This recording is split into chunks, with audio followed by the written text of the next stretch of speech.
ഹരേ കൃഷ്ണ. എല്ലാവരും സുഖമായിരിക്കുന്നു എന്ന് വിചാരിക്കുന്നു. ഇന്ന് നമുക്ക് ഭഗവത്ഗീത 17-ാമത്തെ അധ്യായത്തിൽ 10-ാമത്തെ ശ്ലോകത്തെ പറ്റി മനസ്സിലാക്കാം. അതിനു മുമ്പ് ഇന്നുവരെ എനിക്ക് നൽകിയ സപ്പോർട്ടിന് താങ്ക് യു സോ മച്ച്. യാതയാമം ഗതരസം പൂതി പുരുക്ഷിതം ചയത് ഉച്ഛിഷ്ടമപി ചാമേദ്യം ഭോജനം താമസപ്രിയം. 3 മണിക്കൂറിന് മുമ്പ് പാചകം ചെയ്തതും സ്വാദ് നഷ്ടപ്പെട്ടതും ദുർഗന്ധമുള്ളതും ഉച്ഛിഷ്ടവും തൊടാൻ കൊള്ളാത്തതുമായ ഭക്ഷണങ്ങളെയാണ് താമസ സ്വഭാവികൾ ഇഷ്ടപ്പെടുന്നത്. ആയുസ്സും മനഃശുദ്ധിയും കായബലവും വർദ്ധിപ്പിക്കലാണ് ആഹാരത്തിൻ്റെ ഉദ്ദേശം. പണ്ടുതന്നെ പാലും അതിൻ്റെ ഉൽപ്പന്നങ്ങളും, അരി, ശർക്കര, ഗോതമ്പ്, പഴങ്ങൾ, പച്ചക്കറികൾ എന്നിവയെ ദീർഘായുസ്സിനും ആരോഗ്യത്തിനും ഏറ്റവുമധികം ഉതകുന്ന ഭക്ഷണങ്ങളെന്ന നിലയിൽ അഭിജ്ഞന്മാർ അംഗീകരിച്ചിട്ടുണ്ട്.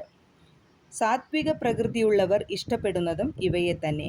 വേവിച്ച ചോളം, ശർക്കര മുതലായ മറ്റു ചിലതും അത്രയും സാധുള്ളവയല്ലെങ്കിലും പാലോ വേറെ ഏതെങ്കിലും ആഹാരമോ ചേർത്താൽ രുചികരമാക്കാം. അപ്പോൾ അവ സാത്വിക ആഹാരങ്ങളാകുന്നു. പ്രകൃത്യാ ശുദ്ധാഹാരങ്ങളാണിവ. മാംസം, മത്സ്യം തുടങ്ങിയ അപർശ്യങ്ങളായ ഭക്ഷണങ്ങളിൽ നിന്ന് വളരെ വ്യത്യസ്തങ്ങളാണ് ഈ സാത്വിക ആഹാരങ്ങൾ. സന്നിഗ്ധങ്ങളെന്ന് 8-ാം ശ്ലോകത്തിൽ പറഞ്ഞിട്ടുള്ള കൊഴുപ്പുള്ള ആഹാരങ്ങൾക്ക് പ്രാണിഹിംസ ചെയ്ത് നേടുന്ന മൃഗക്കൊഴുപ്പുമായി ബന്ധമില്ല. ഉത്തമാഹാരമായ പാലിൽ നിന്ന് മൃഗക്കൊഴുപ്പ് വേണ്ടത്ര കിട്ടും. പാൽ, വെണ്ണ, പാൽക്കട്ടി മുതലായവയിലൂടെ മൃഗക്കൊഴുപ്പ് ലഭ്യമാണെന്നിരിക്കെ നിരപരാധികളായ ജീവികളെ ഹിംസിക്കേണ്ടുന്ന ആവശ്യമേയില്ല. ക്രൂരത കൊണ്ട് മാത്രമാണ് ഈ ഹിംസ തുടർന്നു പോകുന്നത്.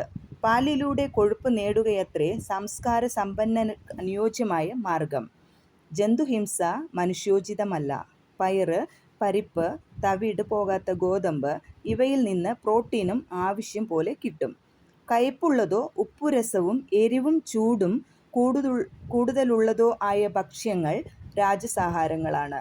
അവ ആമാശയത്തിലെ ശ്ലേഷ്മത്തെ വരട്ടി പലതരം രോഗങ്ങളുണ്ടാക്കും. താമസാഹാരങ്ങൾ മുഖ്യമായി പഴക്കം തട്ടിയവയാണ്. പാചകം ചെയ്ത് 3 മണിക്കൂർ കഴിഞ്ഞാൽ പഴകിയെന്ന് കണക്കാക്കാം. പഴകുമ്പോൾ ആഹാരത്തിനൊരു ദുർഗന്ധമുണ്ടാകും.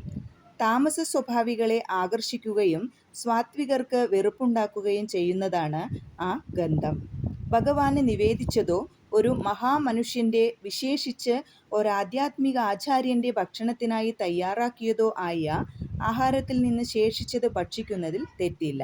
മറ്റു വിധത്തിൽ ഉച്ഛിഷ്ടം ഭക്ഷണയോഗ്യമല്ല, താമസാഹാരമാണ്. അത് കഴിക്കുന്നത് രോഗത്തിന് വഴിവെക്കുകയും ചെയ്യും.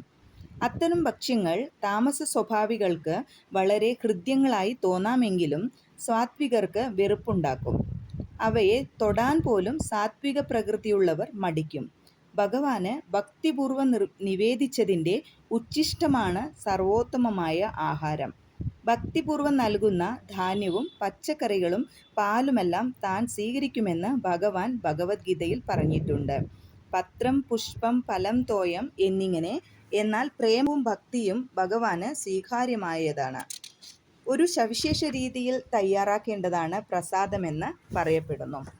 ശാസ്ത്രപ്രോക്തമായ വിധത്തിൽ തയ്യാറാക്കിയതും കൃഷ്ണന് നിവേദിച്ചതുമായ ഏതു ഭക്ഷണവും തികച്ചും ആധ്യാത്മികമായതിനാൽ ഏറെ കാലത്തിനു ശേഷം ഉപയോഗിക്കാവുന്നതാണ്.